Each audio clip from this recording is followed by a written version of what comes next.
انسان اگر گناہ کرے نا تو پچھتانے سے اچھا ہے استغفار کر لے. وہ پچھتا کے کیا فائدہ ہے؟ بولتا ہے یار مجھے پچھتاوا ہو رہا ہے، آج پچھتاوا ہو رہا ہے، کل دیکھو تو پھر وہی گناہ وہ کر رہا ہے، وہی غلط کام کر رہا ہے. تو پچھتانے سے کچھ نہیں ہوگا. کیا تو ہمیں کیا کرنا ہوگا؟ پھر توبہ اللہ کرنا ہوگا. توبہ کرنا، استغفار پڑھنا، کیونکہ استغفار پر تو کئی قرآن کی آیتیں نازل ہوئی ہیں. آج ہم لوگ سوچتے ہیں کہ میں اتنا گناہ گار ہوں کہ میرا توبہ بھی قابل قبول ہوگا یا نہیں، یہ سوچنے کا الاؤڈ تھوڑی ہے. آپ یہ سوچو، گناہ کے سب سے وہ ہے نا کہ سب سے بہترین گناہ گار وہ ہے جو توبہ استغفار دل سے کر لے، پھر اس گناہ کو چھوڑ دے، اللہ معاف کر دے گا. کتنا بھی انسان گناہ گار ہو جائے، کتنا گناہ کر لے، وہ کتنا گناہ کر لے، ایک بار توبہ کر لو گناہ دھل گیا. لیکن ہاں شرط ہے کہ دوبارہ آپ مت کرو. پھر اللہ کی رحمتیں بھی آپ کے ساتھ رہیں گی اور آپ کی روزی روٹی میں بھی برکتیں ہوگی.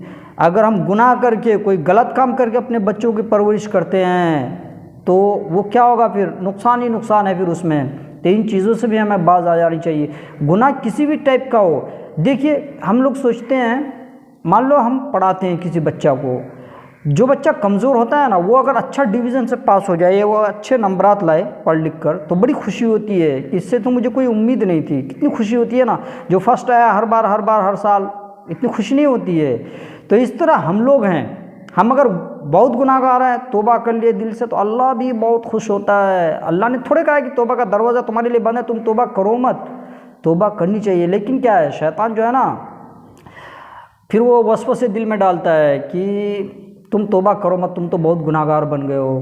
یہاں تک ہم لوگ ہو جاتا ہے کہ بھئی بہت سارے لوگ گناہ کرتے کرتے مر جاتے ہیں، لیکن وہ توبہ نہیں کرتے. توبہ کرنے کا مطلب اس کو پھر توبہ کے جو ہے نا 3 شرائط ہیں.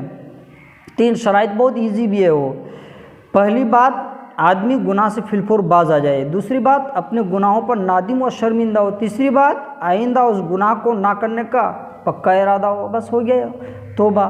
کیونکہ قرآن کی جو آیت ہے، ارشاد باری تعالیٰ ہے، غافر الذنب وقابل التوب شدید العقاب ذی الطول لا الہ الا هو الیہ المصیر.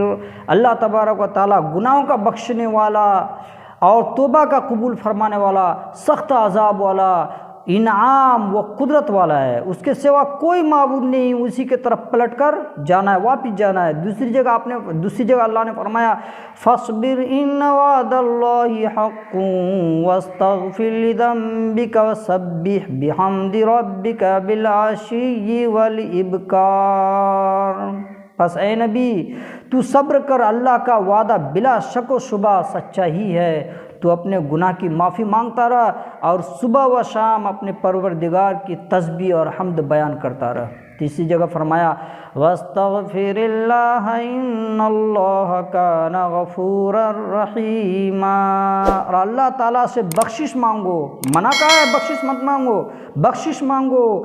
بے شک اللہ تعالیٰ بخشش کرنے والا، مہربانی کرنے والا ہے.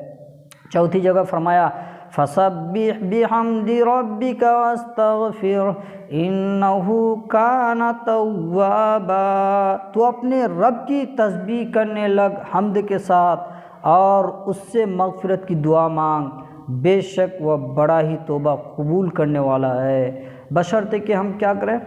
ہم توبہ کریں اور دل سے اس پہ جو گناہ کیے ہیں ہم اس پہ شرمندگی محسوس ہو اور اس گناہ کو نہ کرنے کی کوشش کرے. بس پھر یہی کام کرے. یہ کوئی ہارڈ کام نہیں ہے. تو زیادہ سے زیادہ اس باتوں پہ عمل کرنے کی کوشش کرے. اللہ پاک کہنے سننے صدا عمل کی توفیق